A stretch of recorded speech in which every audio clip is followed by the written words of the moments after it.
સ્તુતિના માટે અમે દોરશું. પ્રભુ તમારો ઉપયોગ કરે તેનો બદલો આપે. પ્રભુ ઈસુ ખ્રિસ્તના નામમાં આપ સર્વને જય મસીહ કે આપણે આજુબાજુ કોણ બેઠું છે ત્યારે જોઈ લઈએ અને ખાસ સલામ પાઠવી પ્રભુમાં ખુશીથી ઘરના વહાલો તરીકે કદાચ સલામ ના પાઠવીએ, પતિ પત્ની તરીકે જીવનમાં પાઠવીએ કે બેટા ભાઈઓને ઈશ્વરનો આભાર માનીએ છીએ, પ્રભુને ધન્યવાદ આપીએ છીએ. પ્રભુ ઈસુ ખ્રિસ્તના નામમાં આપ સર્વને ખાસ કરી આવકાર કરું છું. આખી કુદરત જ્યારે ઈશ્વરની સ્તુતિ કરીએ છીએ ત્યારે તેના પ્રતિમ અને સ્વરૂપ પ્રમાણે માણસો તરીકે આપણે તેની સ્તુતિ અને આરાધના કરવાની રહી. અને એટલા માટે પ્રભુએ આપણને તક આપી છે, કૃપા આપી છે, સહાય કરી છે, દિવસ આપ્યો છે, તાલંત આપ્યો છે, સમય આપ્યો છે. પ્રભુને ધન્યવાદ.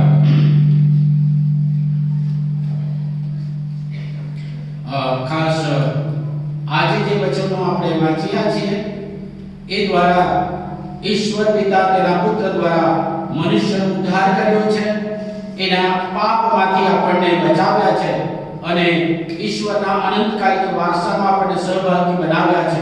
એના પ્રવેશના માટે પરમેશ્વરે જે યોજના કરી છે તે સંબંધી આપણે જ્યારે વિચાર કરીએ ત્યારે એના માટે કઈ બાબતો જોઈએ છે તેના વિશે ટૂંકમાં આપણે વિચાર કરીશું.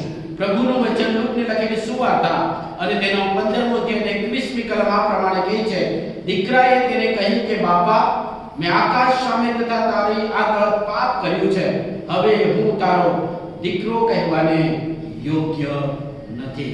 પ્રાર્થના કરીએ. પ્રેમાળ પિતા, તમારો અપાર પ્રેમ હોવા છતાં અમે આ જગતમાં ભટકી ગયેલા લોક છીએ અને છતાંય તારી જે કૃપા છે અને જે અખૂટ દયા છે તે ખાતર અમારો સ્વીકાર કરો અને વચનો દ્વારા ફરી એકવાર અમારી સાથે વાત કરો. અમે બધા તમારા હાથોમાં સોંપાઈએ છીએ. પ્રાર્થના મુક્તિદાતા પ્રભુ ઈસુ ખ્રિસ્તના નામમાં માંગીએ છીએ. આમેન. સંત લુકને લખેલી સુવાર્તાના 15મા અધ્યાયમાં પ્રભુ ઈસુ ખ્રિસ્ત ખાસ કરી ઈશ્વરના પ્રેમના વિશે, ઈશ્વરની યોજનાને માણસના ઉદ્ધાર માટે પરમેશ્વર શું કરે છે તે સમજાવતા 3 દ્રષ્ટાંત વાપરે છે.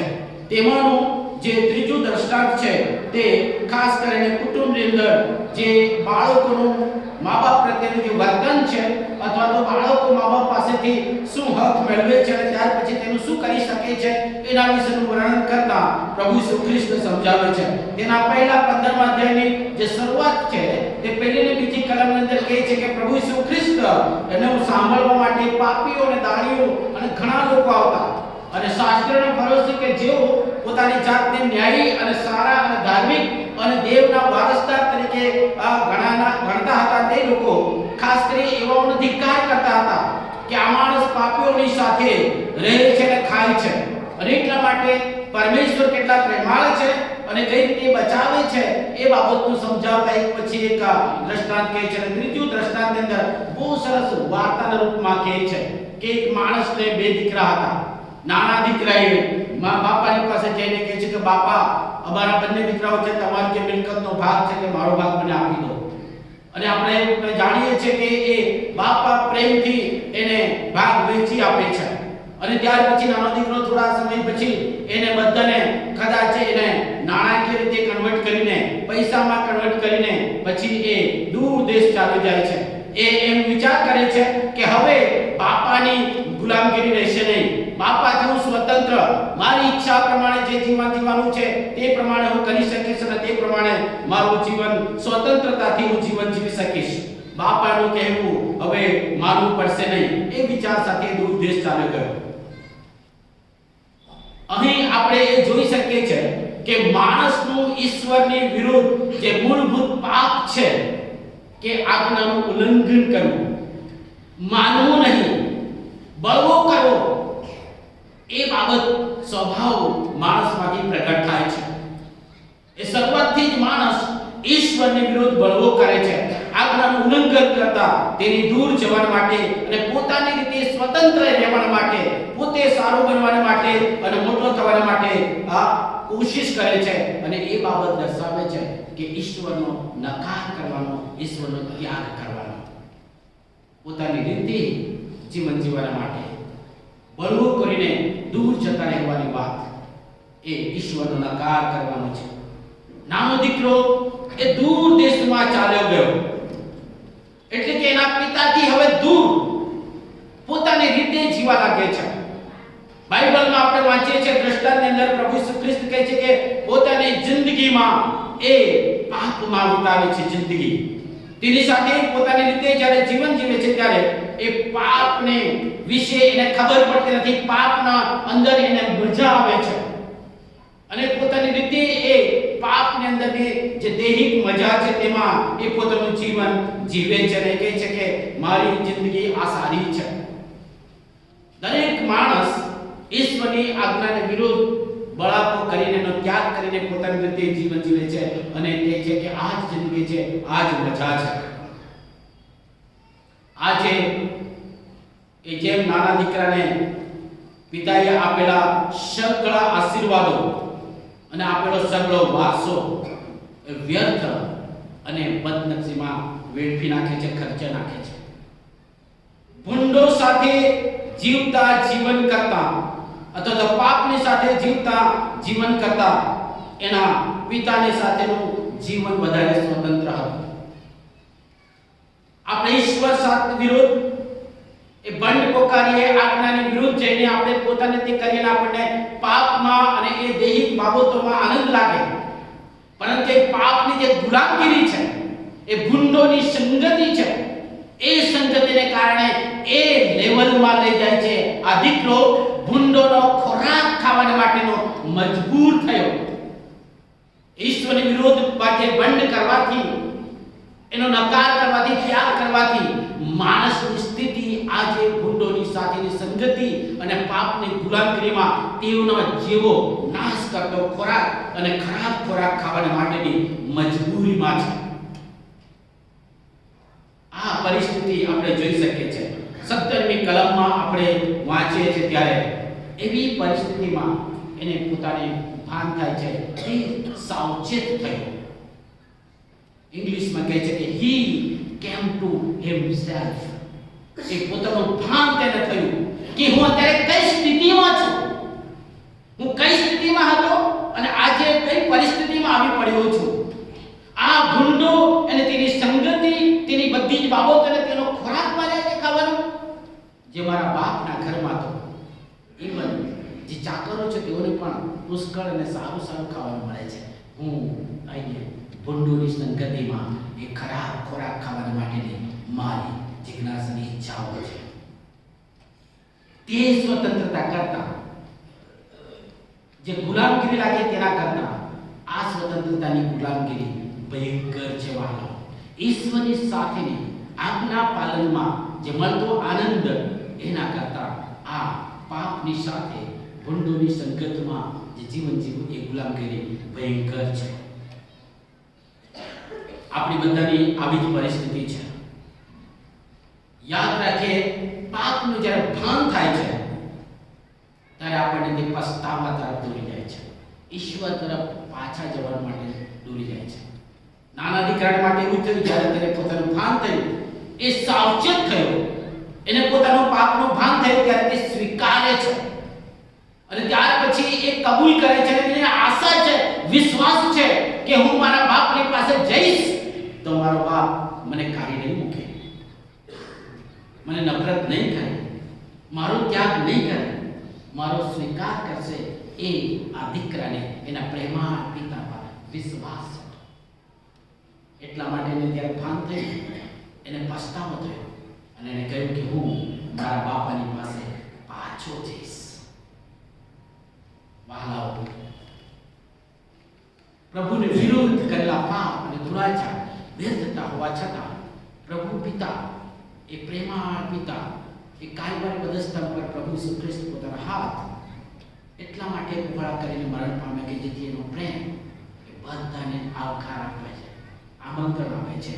મારા દીકરા કે મારી દીકરી, આવો મારી પાસે પાછી આવો, પાછો. એ એનો પ્રેમાળ જે ચારિત્ર્ય છે અને અકૂટ એની કૃપા છે અને દયા છે, તેમાં સ્વીકારવા તૈયાર છે.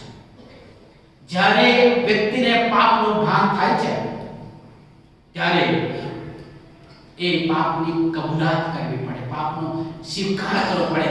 મેં કેવા પાપ કર્યા છે. અને જ્યારે પાપનો સ્વીકાર કરે છે ત્યારે બાપ પર વિશ્વાસ છે કે મારો બાપ સ્વીકાર છે, પિતા સ્વીકાર છે ને એટલા માટે એ પાપથી પાછા ફરે છે. અને જ્યારે પાપથી પાછા ફરે છે ત્યારે પ્રાયશ્ચિત કહેવાય છે, પસ્તાવો કહેવાય છે, રિપેન્ટન્સ કહેવાય છે, અને પસ્તાવો થવો જોઈએ. જેમ આ દીકરાના મનમાં થયો, જ્યારે તેને ભાન થયું, એ સાવચેત થયો, ત્યારે એને ખ્યાલ આવ્યો કે હું આ પાપની ગુલામીગીરીમાં છું, સ્વતંત્રતામાં નથી. અને કબૂલ કર્યું કે મેં પાપ કર્યું છે. એણે સ્વીકાર્યું, પાપ પર વિશ્વાસ કરીને એ પસ્તાવાના રૂપમાં એ પાછો ગયો, પાછો ફર્યો, પાપનો ત્યાગ કર્યો. અને દરેક વ્યક્તિના જીવનમાં પ્રભુએ ચાહે છે આપણને પોતાના પાપનું ભાન થવું જોઈએ. આપણે કોણ છે તે પાપ આપણે સ્વીકારવા પડે કે આ મેં મારા જીવનમાં મારા પાપ છે. ઈશ્વર પિતા પર આપણો વિશ્વાસ હોવો જોઈએ. અને આપણે જ્યારે તેની આગળ કબૂલાત કરીએ છીએ, એક્સેપ્ટ કરીએ છીએ, ત્યારે પાપનો ત્યાગ કરીને તેની પાસે પાછા આવવાની જરૂર છે. અને જ્યારે તેની પાસે પાછા આવે છે ત્યારે પ્રભુ આપણો સ્વીકારે છે, પણ તેની અંદર એક બાબત મહત્વની છે અને તે તો નમ્રતા. આ દીકરાએ પાછા જતા પહેલા એને નક્કી કર્યું કે મારે બાપને શું કહેવું જોઈએ, હું બાપને આગળ શું કહીશ, શું લઈને કયા મોડે હું જઈશ. પણ એને ખ્યાલ આવ્યો કે મારો જેવો પાપનો ચહેરો અને બધું જીવન કાળું થઈ ગયું છે, નીચા નમતા તો પણ હું જઈશ, પણ હું કહીશ કે બાપા મેં આકાશ સામે અને તારી આગળ પાપ કર્યું છે. મને દીકરો તરીકે નહીં પણ તમારામાંના એક ચાકર તરીકે સ્વીકાર કર. દીકરો તરીકે નહીં, એ નમ્રતા એ બતાવવી પડે.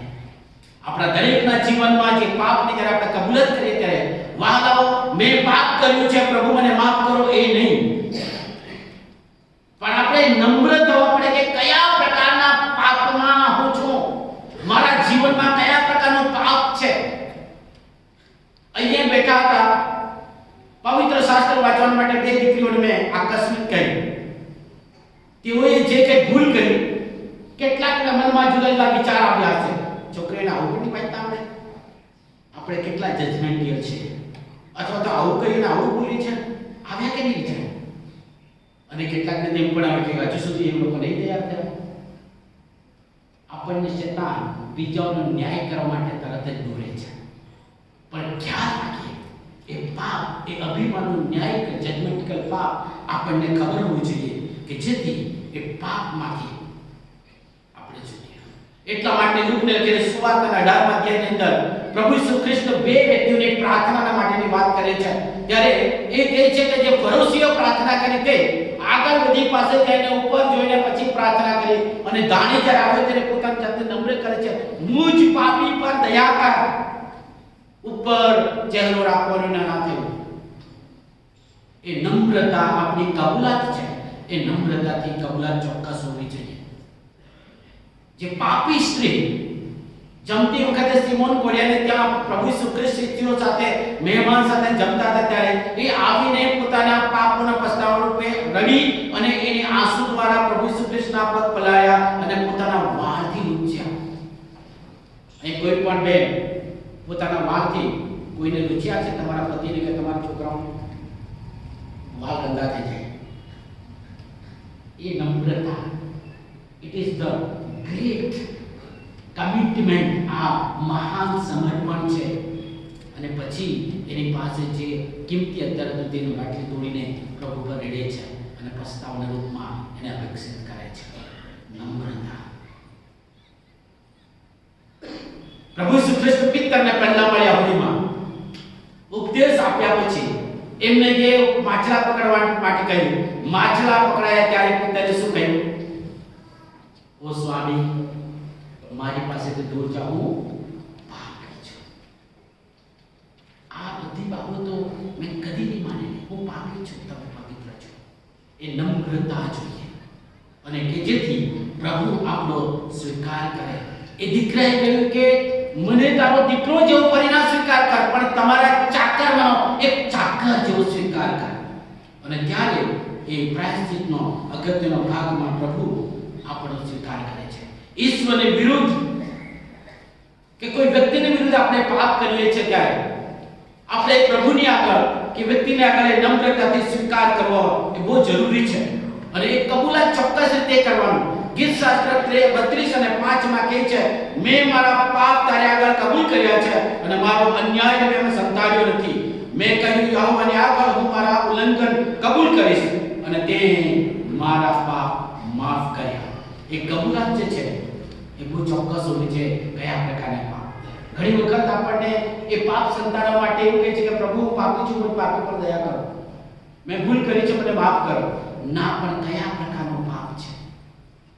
પવિત્ર શાસ્ત્રમાં લગભગ 50 કરતા વધારે પાપોનું વર્ણન છે. એમાંને નિર્ગમન પુસ્તકના 20મા અધ્યાયમાં આપણે વાંચીએ છીએ, મૂર્તિ પૂજા ન કરવી, દેવનું નામ વ્યર્થ ના લેવું, સાબત દિને પવિત્ર પાળવો, મા બાપને અપમાન કરવી, ખૂન કર્યું હોય, વ્યભિચાર કર્યો હોય, ચોરી કરી હોય, જૂઠી સાક્ષી પૂરી હોય, લોભ રાખ્યો હોય, લપટપણ કર્યું હોય, ભૂમૈથુનીનું કામ કર્યું હોય, છાટાઈ કરી હોય, નિંદા કરી હોય, જુલમથી પૈસા પડાવ્યા હોય, અધર્મીપણું કર્યું હોય, દુરાચાર કર્યો હોય, આંતરથી ભરપૂર થયા હોય, ઈર્ષા કરી હોય, કલહ કરી હોય, ખટપટ અને દ્વેષભાવ, ચુગલીખોર, નિંદાખોર, દેવદ્વેષી, ઉદ્ધત, અભિમાન, બડાઈ મારવી, પ્રપંચી, બુદ્ધિહીનતા, વિશ્વાસઘાતી, કુદરત પ્રત્યે મમતાહીન, અનીતિમાન, સ્વચ્છંદી, અપવિત્રતા, ધર્મભ્રષ્ટ, મનુષ્ય હરણ કરનારા, વિષય વાસના, ભૂંડી ઈચ્છાઓ, રીસ, ક્રોધ, અદાવત, મુખમાંથી નીકળતા બીભત્સ વચનો, લપટપણું, જાદુ,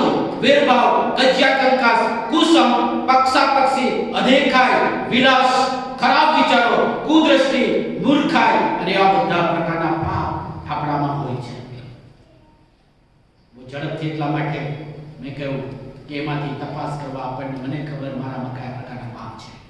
જ્યારે પ્રભુની આગળ જઈએ છે, જ્યારે આપણને પાપનું ભાન થાય ત્યારે તે પાપ કબૂલ કરવાના, સંતાડવાનું નહીં.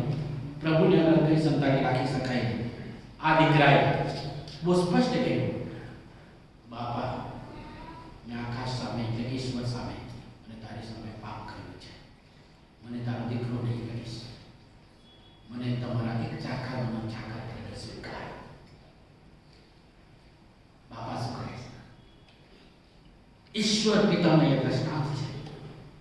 એ બાપા છે એ હંમેશા પોતાના ભટકી ગયેલા બાળકોને, પાપમાં પડેલા બાળકોને માટે એ તરસ ખાય છે, એને કમ્પેશન છે, એ કરુણામય છે, એ કૃપાળુ છે, એ ભરપૂર દયાથી ભરપૂર છે અને એટલા માટે રાહ જોયા કરે છે મારો દીકરો એનો પાપનું ભાન થાય ત્યારે મારી પાસે પાછો આવે, મારા પર વિશ્વાસ કરે કે હું પ્રેમાળુ છું અને હું માફી આપી છું.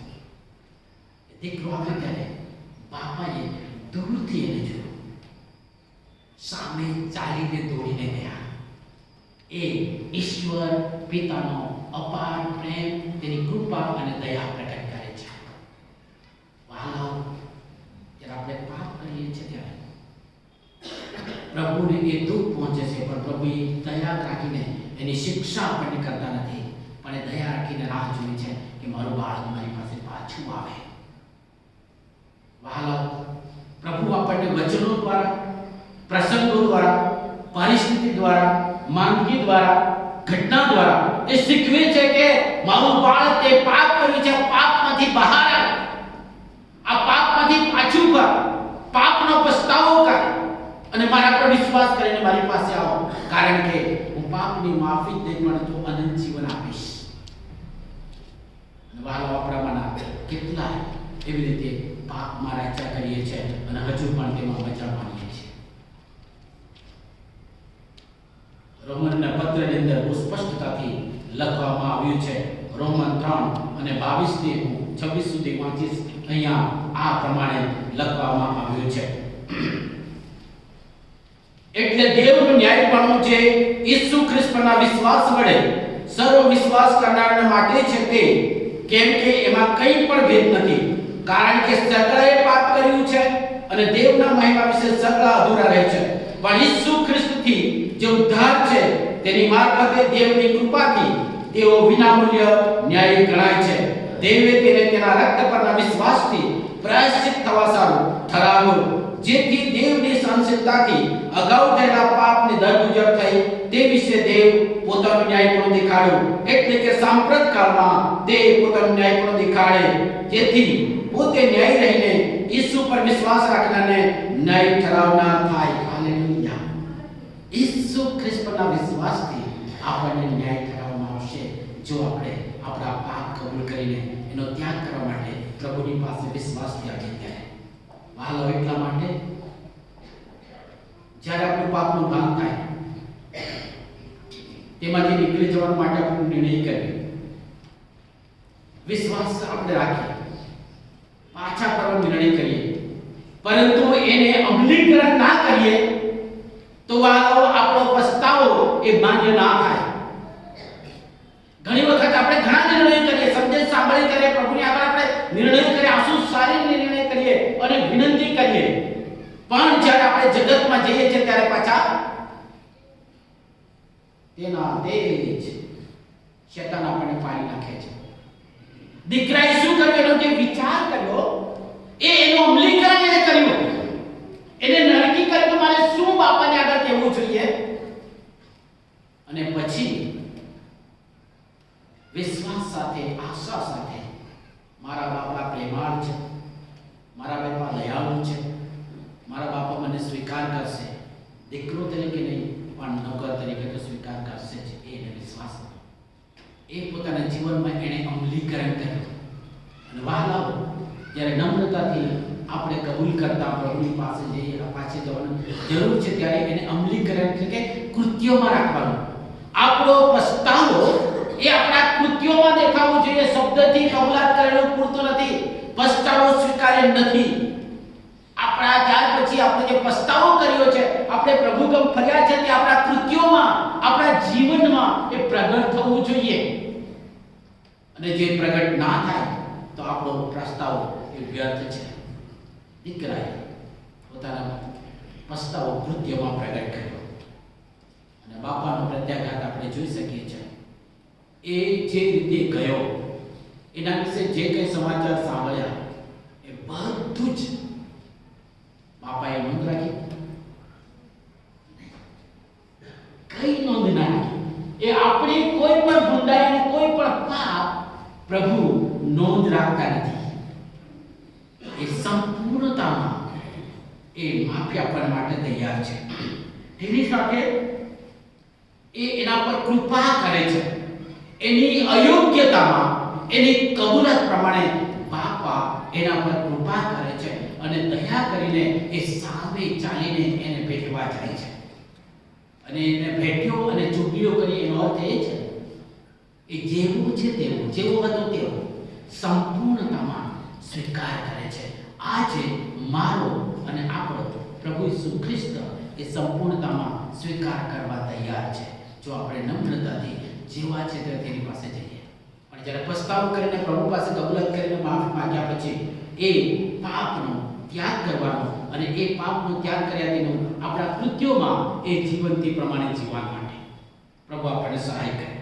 અને એટલા માટે વાલો, પ્રભુનું વચન કહે છે કે એ પ્રભુ આપણો સ્વીકાર કરવા તૈયાર છે.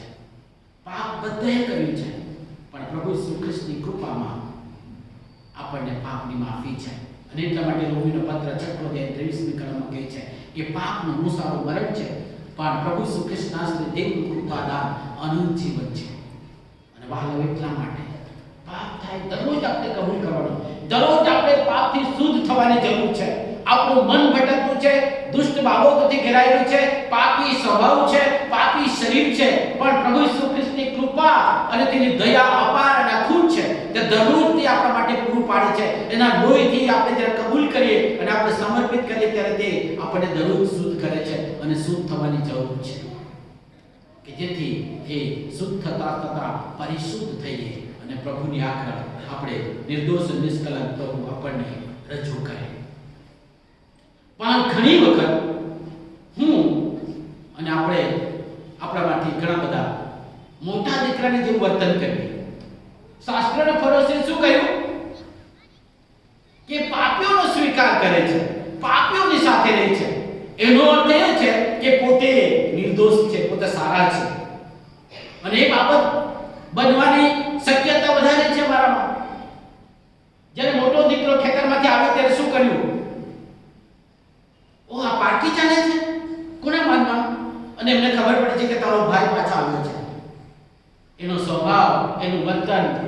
કાર્ય, એનું કૃત્યો, એનું એક્સપ્રેશન કેવું થઈ ગયું? આ કસબડની સાથે બધું ખલાસ કરી દે કે બાપાની મિલકત, અને પાછા અવતારે બાપાએ પાર્ટી કરી અને મારા માટે તો કશું જ ના કર્યું. આ અભિમાન, હું પ્રભુનો બાળક છું, મને પ્રભુએ માફી આપી છે, પ્રભુનો વારસદાર છું, એટલે મારે કઈ વાંધો નથી, હું પવિત્ર છું. એ ફરોશી એમ માનતો હતો કે અઠવાડિયામાં 2 વખત ઉપવાસ કરું છું, દાન ધર્મ કરું છું, લોકોને મદદ કરું છું, આ પાપી દાડી જેવો નથી, હું એવી રીતે એક પ્રાર્થના કરું છું, મને સરસ બાઇબલ વાંચતા આવડે છે, મને દાન આપવાનું ખબર છે, મને લોકોને ઉપદેશ આપવા શીખવે છે, હું સારો સંદેશ આપી જાણું છું, બધાને આગળ સારું બોલી જાણું છું અને બધું સારું છે. આ ના જેવો નથી. બીજાની સરખામણી કરવાને માટે અને બીજાનો જ્યારે પ્રભુ સ્વીકાર કરે તેવો સ્વીકાર હું નહીં કરું, એટલા માટે મારામાં એવું કામ થાય. આ મોટા દીકરાએ, બાપાએ નાના દીકરાને જેવો છે તેવો સ્વીકાર કર્યો, તે સ્વીકાર્યું નહીં. આપણે ન્યાયાધીશ બની જઈએ છીએ. ફરોશીના શાસ્ત્રી એવું જ માનતા હતા કે પાપીઓનો સ્વીકાર કરે છે અને પાપીઓ એની વાત માને છે. પાપીઓ જ માને. જો પસ્તાવો કરીને તેની પાસે આવે તો અને તેને શુદ્ધ કરવા માટે કહે છે. કારણ કે પ્રભુ ઈસુ ખ્રિસ્ત કહે છે કે પાપીઓને તારવાને માટે માણસનો દીકરો આવ્યો, ખોવાયેલું શોધવા તારવાને માટે માણસનો દીકરો આવ્યો. એ પાપીઓમાં હું પહેલો છું. વહાલાઓ, જ્યારે આપણે પાપ કરીએ છીએ ત્યારે જે પાપ કરીએ તે ચોક્કસ કબૂલ કરીએ પ્રભુને આગળ. પાપથી શુદ્ધ થવાની દરરોજ જરૂર છે. નાના દીકરાએ કબૂલાત કરી જ્યારે એને ભાર થયો ત્યારે એટલું જ નહીં પણ તેને સ્વીકાર્યું કે તે કઈ સ્થિતિમાં છે, જેવો છે તેવો એ નમ્ર બન્યો, બાપ પર વિશ્વાસ કરીને એને કૃત્યના રૂપમાં પાછો કર્યો અને ત્યારે તેનો સ્વીકાર કરવો. આજે પસ્તાવો કરીએ એટલે પાપની માફી મળી ગઈ, આપણને સર્ટિફિકેટ મળી ગયું નથી. એ આધાર પ્રભુની કૃપા અને દયા પર છે. અને એટલા માટે વાલો પ્રભુની કૃપા અને દયાને ખાતર આપણે નમ્ર બનીને આપણા પાપોની કબૂલાત કરીએ, જેથી પ્રભુ આપણો સ્વીકાર કરે અને તેનામાં આપણે શુદ્ધ થઈએ. મારામાં કયા પ્રકારનો પાપ છે એ તપાસ કરીએ, પ્રાર્થના કરીએ. જીવતા અને પવિત્ર પિતા, બધાને તું જાણે છે. અમારા હૃદયમાં, અમારા મનમાં કયા પ્રકારનો પાપ છે, અમારા જીવનમાં કયા પ્રકારનો પાપ છે તું જાણે છે. પ્રભુ, એ પાપોની કબૂલાત હું કરું છું. અમને ક્ષમા કરો, તમારામાં નમ્ર બનાવો અને તમારી અખૂટ કૃપા અને અપાર દયા અમારો સ્વીકાર કરો કે જેથી અમારા જીવનમાં, જગતમાં તમે દેખાઓ. અમારી પ્રાર્થના પ્રભુ ઈસુ ખ્રિસ્તના લીધે માન્ય થાઓ. આમીન. પ્રભુના પ્રકાશ